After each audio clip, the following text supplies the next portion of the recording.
一场战争的胜利到底应该由谁来定义？是宣布胜利的那一方，还是笑到最后的那一方？这两天呢，特朗普突然宣布对也门胡塞武装的军事行动取得了压倒性的胜利，敌人屈服了，红海的航行安全了，听起来又是一个美国队长式的完美的结局。但几乎在同时呢，胡塞武装在社交媒体上发起了也门击败美国的标签运动，他们也宣称自己获得了神圣的胜利。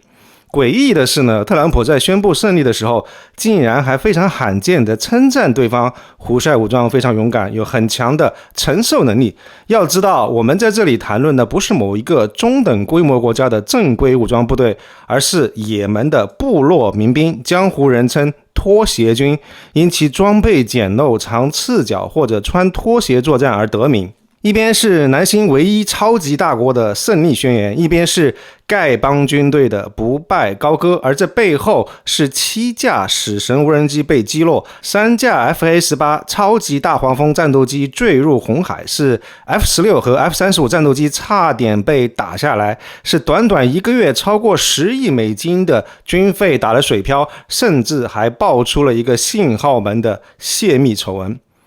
曾几何时，一直被所有人仰望的地表最强大军队，现如今竟然会变得如此拉胯了吗？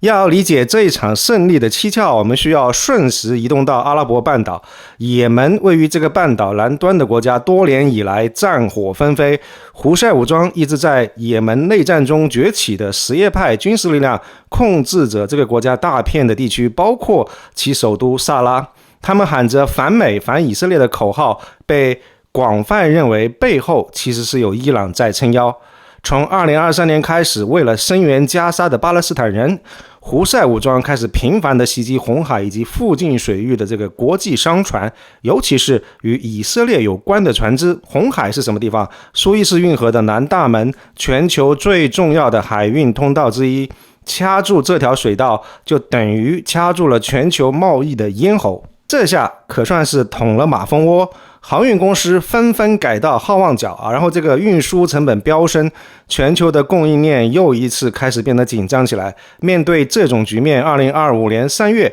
信奉实力外交的特朗普，在他的第2个任期刚开始不多久，就下令发起了一场代号为崎岖骑士的大规模的军事行动。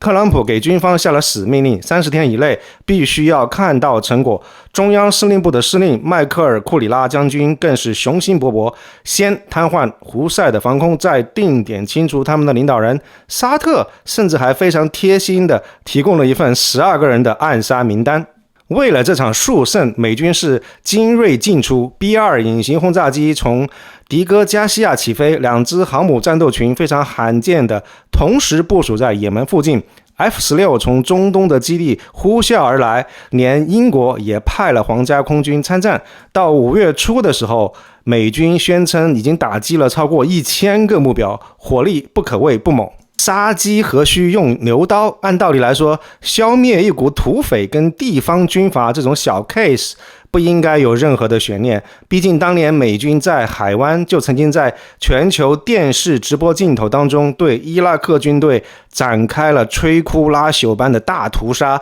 用一场干净利落教科书般级别的这个军事行动，给当时的土共军队结结实实的上了一课。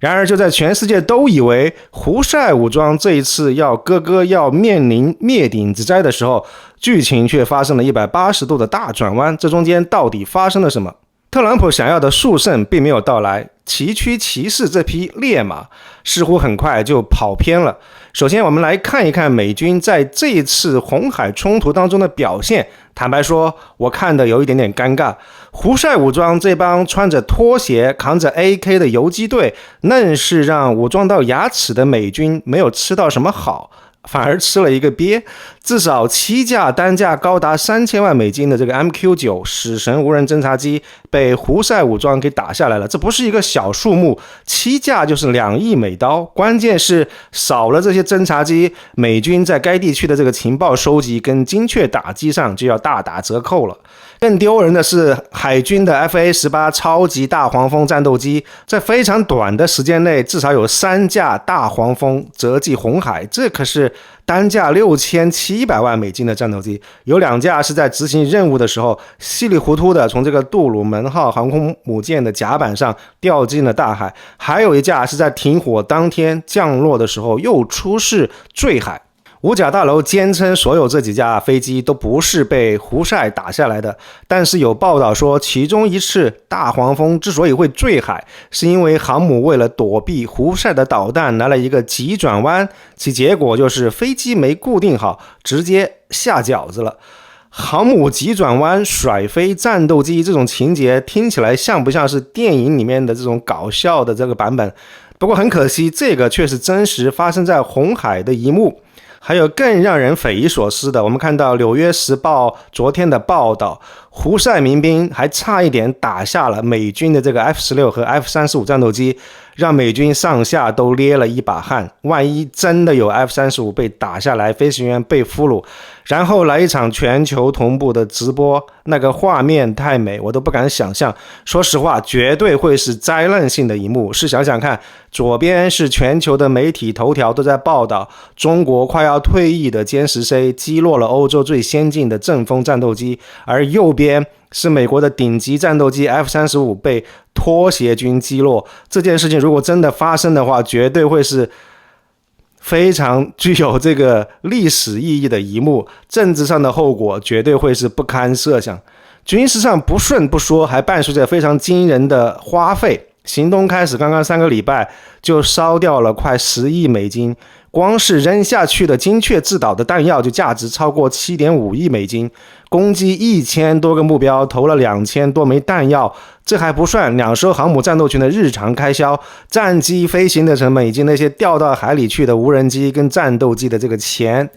更要命的是，这些先进的精确制导弹药，尤其是远程武器，这个消耗速度实在是太快了，快到连五角大楼的这个规划人员都开始晚上睡不着觉。他们担心什么？担心万一我是说万一如果台海那边有事的话，美军还有没有足够的弹药来应对呢？海军跟印太司令部直接就急了，说也门这边这种打法正在损害美军在太平洋的战备状态跟威慑中国的能力。战场上不给力不说，白宫内部也是暗流汹涌。中央司令部的库里拉将军他是一个主战派，他想好好的打上个8到10个月再说，但情报部门比较冷静，说这个胡塞就像是打不死的小强，人家恢复能力可快着呢。而新上任的参谋长联席会议主席则担心在也门这个地方耗费了太多的资源，会影响到更重要的亚太地区的战略。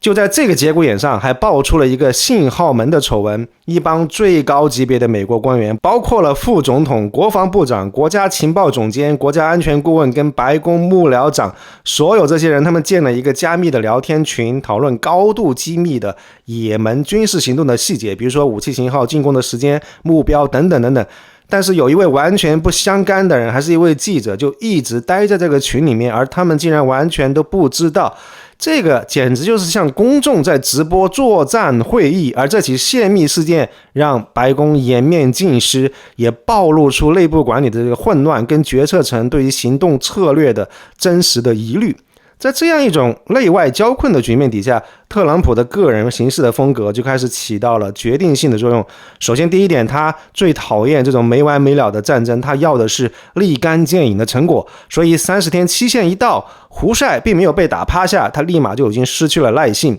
第二个，作为商人出身的一个国家领导人，特朗普非常看重成本效益，眼看着这个钱哗哗哗的流出去，先进的武器收的都打光了，然后战斗机还啪啪的往海里掉，这个买卖在他看来实在是太亏本了。还有非常重要的一点就是倒霉事，你看一桩接一桩，战斗机一直往下掉，太他妈邪门了。而就在停火前夕，胡塞武装居然还发射了一枚弹道导弹，直接打到了特拉维夫的机场附近。这件事情可大可小，万一这个局势失控的话，把美国拖进了更深的这个中东的泥潭，那可就真的得不偿失了。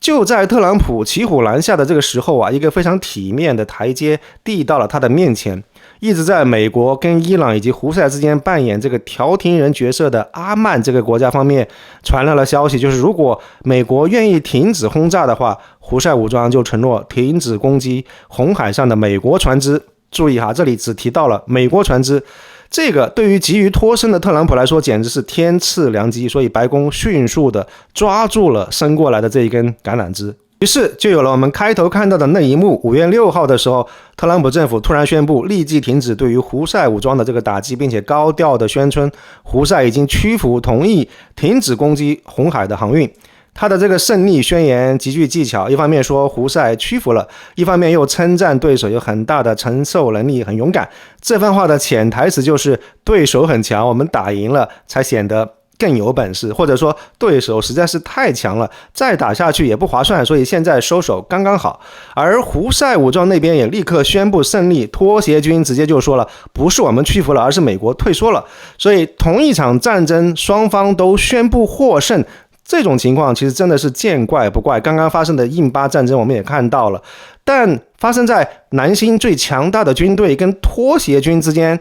这种情况就让我感觉有点哭笑不得，这种叫做啼笑皆非了。关键还在于说，这个所谓的停火协议，美国方面说是胡塞承诺不打船了，但胡塞方面则澄清说不包括以色列。停火协议宣布没几天，5月9号，胡塞民兵就又朝着这个以色列的本古里安机场发射了导弹。所以你看，这个漏洞百出、稀里糊涂的停火协议，让以色列这方面感到非常的震惊跟愤怒。据报道说，以色列官员事先并没有得到白宫方面的通报，感觉自己被盟友出卖了。内塔尼亚胡直接就放话说，以色列将依靠自身的力量保卫自己。原本最亲密无间的盟友，竟然因为丐帮军队生了嫌隙，你说这算是个啥事儿呢？另一方面的话，红海发生危机，按理来说对于中国的一带一路，特别是海上丝绸之路是一个不小的冲击。但奇怪的是，在红海整体航运量骤降 70% 的时候，与中国相关的船只吨位反而激增了，因为胡塞承诺对于中国的船只特殊优待，确保安全通行。这个意味着当全球的竞争对手，当欧美的竞争对手因为船只而改道，成本暴涨而叫苦不迭的时候，中国厂家反而获得了人为的竞争优势。更劲爆的是，美国在2025年的4月制裁了中国吉林的一家公司长光卫星技术有限公司，理由是什么呢？指控他向胡塞武装提供了卫星图像，帮助胡塞精确打击美国海军的目标。如果这个指控属实的话，那中国就不只是简单的隔岸观火，而是直接下场递刀子了。一场地区冲突背后牵动着大国的神经，美国想在中东展现强硬，却因为种种原因而草草的收场，还可能因此而失信于盟友。胡塞拖鞋军一个民兵武装，却成功的利用了地缘政治的这个缝隙，周旋于大国之间，获得了实际的战略利益，而中国则在其中扮演了一个极其微妙而且复杂的角色。我们回过头来复盘一下，美军在这次所谓的这个崎岖骑士行动当中的表现到底怎么样呢？从结果来看，显然没有达到预期。说的难听一点太拉胯了，投入巨大，损失不小，战略目标却没有能够完全实现。这一次在红海的行动明显是情报不准，低估了胡塞武装的实力。本来以为靠着非常先进的飞机大炮能够很快摆平，结果却陷入了泥潭。而且美军的先进武器在复杂地形跟灵活的游击战面前，效果是大打折扣。胡塞武装用便宜的武器就给美军造成了很大的损失，这个买卖亏大了。这个就是不对称战争的一个非常典型的场景。而信号门丑闻则说明高层在协调行动保密方面是一塌糊涂，各个军种之间，军队跟白宫之间在战略目标跟资源分配上也有矛盾，而最后的这个棒子要打在特朗普的屁股上，他太着急了，恨不得立竿见影就见到效果。军事行动一旦不顺利，不能够快速成功，他马上就想放弃。这样一种需要长期投入的战略目标来说，这个领导人的这种短视是非常要命的。可以说这一次行动是暴露了美军在应对这类非传统安全威胁的时候存在很多的短板。美军即便拥有技术代差的优势，却没有能够将其成功的转化为战场上的胜势。对比一下1991年的这个海湾战争，当时的美军凭借 F-117 隐形战机精确制导武器，刚刚开战就取得了绝对的制空制电池的压倒性优势，打得伊拉克军队毫无还手之力。那个时候的美国军队确实是神话般的存在，但30多年过去了，曾经那个不可战胜的美军消失了。越南战争的教训，哪怕是技术占优的这个空中力量，在面对意志坚定、战术灵活的对手的时候，也有可能会陷入泥潭。而现如今这个魔咒又在红海重演了。最让人觉得不可思议的是，连 F-35这一款被寄予厚望的在西方世界算是最先进的第5代战机，在面对草台班子的低成本威胁的时候，都让人抹了一把冷汗。美军空中优势的含金量确实要打个问号了。我不能武断的说美国的空中力量就不行了，我不会草率的下这个结论，但以印巴空战6-0的结果作为对比的话，必须要说，在未来台海这个特定环境底下，面对有主场优势的解放军，美国想要再轻易的复制海湾战争时期的碾压态势，恐怕是不太可能了。我们换一个角度来看，海峡两岸又能够从这一场发生在红海的代理人战争当中学到什么呢？装备如此简陋的胡塞民兵都能够让强大的美军头疼不已，这个不就是最典型的豪猪战略吗？台湾如法炮制，是不是也能够有效的吓阻对岸呢？表面上看的确有很多相似之处，比如说都面临强大对手的空海压制，都强调发展非对称战力，但其实两者的情况有本质的不同。首先第一点就是地缘跟这个战略纵深完全不一样，胡塞武装背后是广阔崎岖的也门陆地，有足够的空间分散、隐蔽、转移，而战场的边界是模糊的。说句不太好听的话，就是胡塞政权在一定程度上是可以允许大面积被轰炸，而继续维持其核心力量。而台湾是一个孤岛，人口稠密，面积有限，机场港口发电厂通讯枢纽等等关键的基础设施数量有限，位置固定。锁定的话，即可被精确打击摧毁。台湾没有太大的战略纵深，前线就是本土，正经军生命线是完全暴露在打击范围以内。其次的话，两者的这个战略目标跟作战的决心也是截然相反。胡塞武装的战略目标是拖垮敌人的意志，争取政治的筹码，他们可以接受长期的消耗战，甚至把抵抗本身就作为一种宣传跟凝聚力量的方式，在这一点上有一点点像是哈马斯。而台湾呢，如果面临攻击的话，首要目标是什么？是生存下来，是打破封锁，是争取外援，是迅速恢复最低限度的制信息、制空、制海权。时间窗口对于台湾来说是极其宝贵的，台湾是耗不起长期的低烈度的袭扰，所以一旦关键的节点被瘫痪、被突破，很快就会失去抵抗能力。所以我的结论很清晰，胡塞的模式适用于持久袭扰、低成本反制跟消耗对手，但并不适用于台湾这样一种孤岛正面硬扛、体系决战的场景。而且即便有非常成功的经验，台湾也不可能拿到，反而大陆介入的程度非常的深。关于中国的电子战设备、无人机技术，甚至卫星情报，通过第三方流入伊朗跟胡塞武装的传闻不绝于耳。这些传闻无论真假，都反映了中国介入这场冲突的程度，以及在该地区影响力上升的这么一个水平。中国是的确从这场冲突当中获得了很多应对美军的一线实战经验，将从红海冲突当中汲取的这个非对称拒止的经验，结合自身非常先进的技术跟更庞大的资源，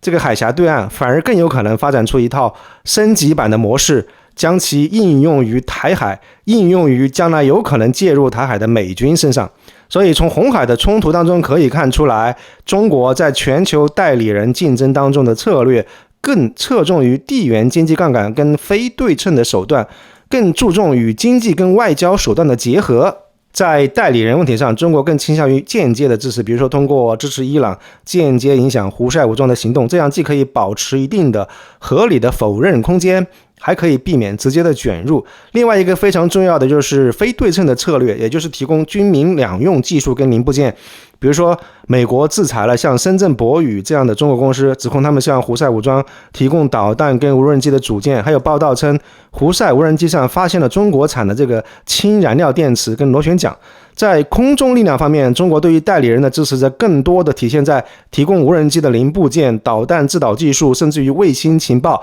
这样一种支持方式既隐蔽又能够充分利用中国作为全球制造中心的这个独特的优势。所以可以说，在红海危机当中，隐藏在幕后的中国才是真正的赢家。中国把红海变成了美国的战略陷阱，拖住美国，消耗其资源跟精力，而且还能够获取经济利益。比如说，中国的船只能够安全的通过红海，当西方公司因为局势动荡而撤出的时候，中国的公司可以取而代之。中国还在实战当中检验跟改进自己的军事相关技术。所以，虽然特朗普宣称美国获胜，但很可惜，美国不是赢家。相反，美国影响力下降，对付不了胡塞这种非传统对手，这样一种叙事却毫无疑问地削弱了美国的全球信誉。